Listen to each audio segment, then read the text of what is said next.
అందరికీ నమస్కారం. సర్వసుఖములు అష్టైశ్వర్యాలు కలుగజేసే శ్రీ శివదేవుని కథ. ఈ కథ చదివిన వారికి విన్నవారికి శివుని కరుణ కలిగి సకలైశ్వర్యాలు పొందుతారు. పూర్వము నైమిషారణ్యమున సౌనకానిముదులు నిత్య తపోదీక్షలతోనూ యజ్ఞ యాగాదికృతులతోనూ పురాణాది ప్రవచనాలతోనూ హర్షుల వేద మంత్రోచ్చారణలతోనూ శోభాయమానంగా విరాజిల్లుతుండేది. ఆ సమయమున పురాణ కథలను చెప్పుటి యందు ఆరితేరిన వాడగు సకల శాస్త్ర పారంగతుడును మునిశ్రేష్ఠుడైన సూత మహర్షి అక్కడికి వేయించేశాడు. ఆయన్ని చూడగానే సౌనకాది మునులందరూ లేచి నిలబడి నమస్కరించి ఆయన చుట్టూ చేరి, ఓ మునిశ్రేష్ఠ, సూత మహర్షి, చాలా కాలం వరకు మీరు ఇక్కడ వచ్చినారు. మీ ద్వారా కొన్ని సందేహాలు తీర్చుకోవాలని ఎప్పటి నుంచో అనుకుంటున్నాం. వాటిని రూపుమాపి మా జన్మకు ధన్యతను ప్రసాదించండి స్వామి అని వేడుకున్నారు. ఓ సౌనకాది మునులారా, మీకు శుభము కలుగుగాక. మీ సందేహములను తప్పక తీర్చేదను. అడగండి, ఉచిత రీతిని వాటికి సమాధానం చెప్పేదను అని సూత మహర్షి వారి అభ్యర్థనను మన్నించి అంగీకరించినాడు. స్వామి, ఈ విశాల విశ్వంలో సమస్త చరాచర జీవరాశి యందును మానవ జన్మ మహోత్కృష్టమైనదంటారే. అంతటి గొప్ప మానవ జన్మనెత్తిన మానవుల్లో పెక్కుమంది పలు కష్టములకు, దుర్భర దారిద్ర్య బాధలకు గురవుతున్నారు. వారింతటి తమ పూర్వజన్మ సుకృత ఫలమును అనుభవించుచున్నా వారి బాధలు పోయే మార్గం లేదా? వారందరూ తృప్తిగా తమ జీవితంలో గడుపు భాగ్యమే లేదా? దీనికి ఏదైనా ఉపాయం చెప్పండి స్వామి అని అన్నాడు. మునులారా, కలత చెందకండి. మానవులందరికీ తమ తమ పూర్వజన్మ పాపఫలితముగా సంభవించు పలు బాధలను పోగొట్టుకున్నట్టుకు మన శాస్త్రములందు కొన్ని మార్గములు నిర్దేశించబడ్డాయి. అందులో శివదేవుని కథ అత్యంత శ్రేష్టమైనది.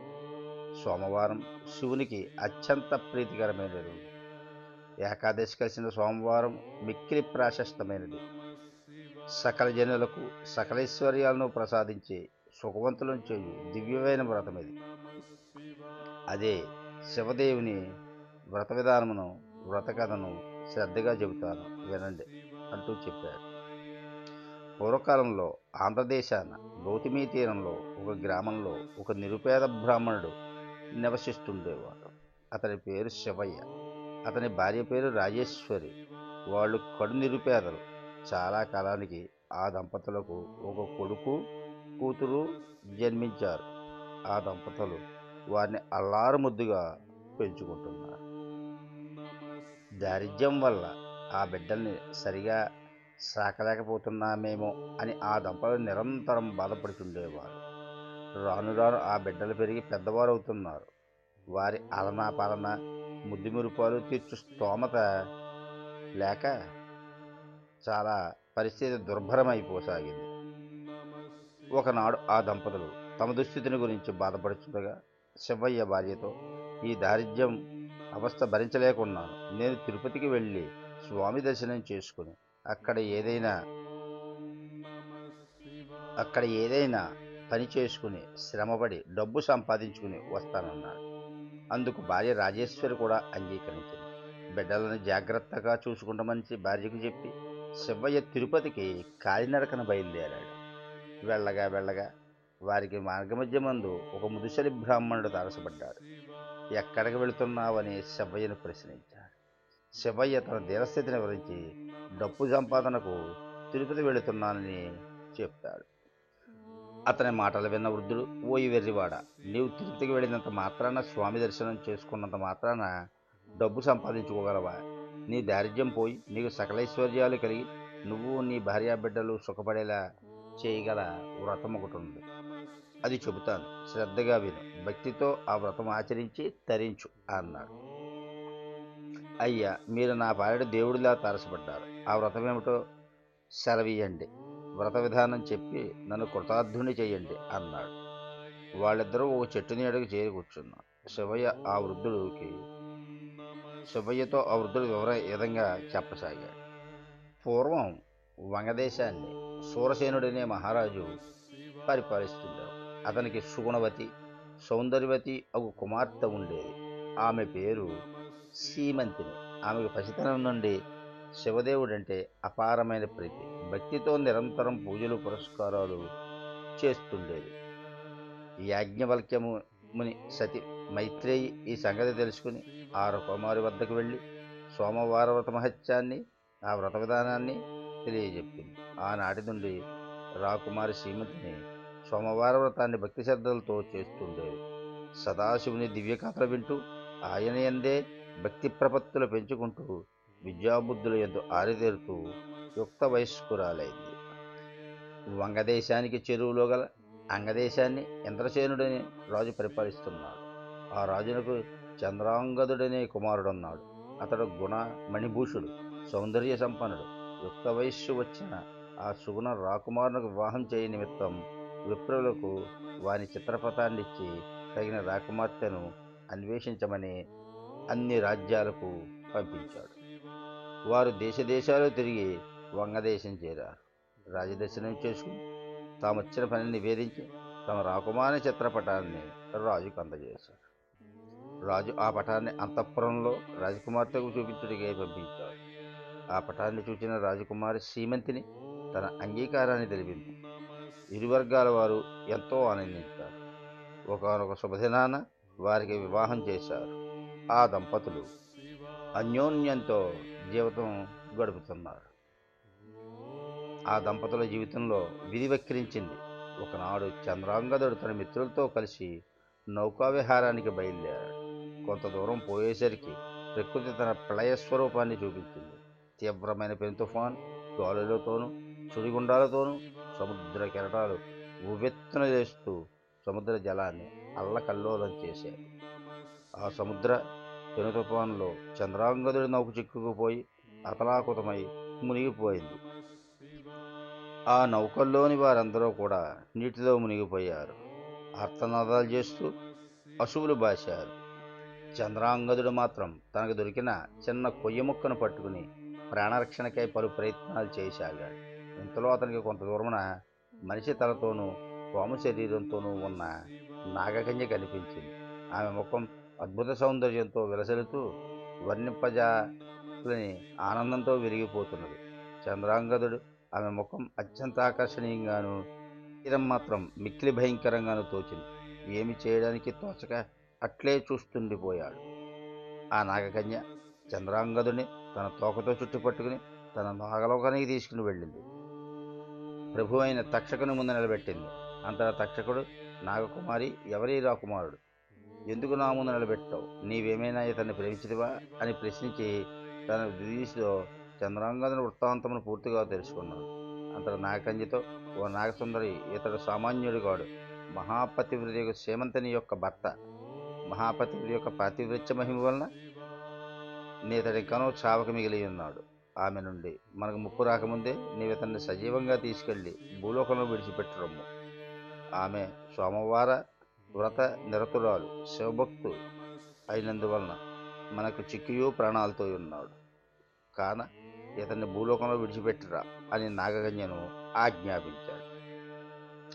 వీరి మాటలు వింటున్న చంద్రాంగదుడు ఏమీ పాలుపోక బిత్తరపోయి చూస్తున్నాడు. వాణిని చేరి, రాకుమార, కలవరపడకు. నీ భార్య భక్తి వలన నీవు ప్రాణాలతో మాకు చిక్కావు. నీవు చనిపోయావనుకుంటా నీ భార్య నమ్మలేక నువ్వు వస్తావని నిరీక్షిస్తున్నది.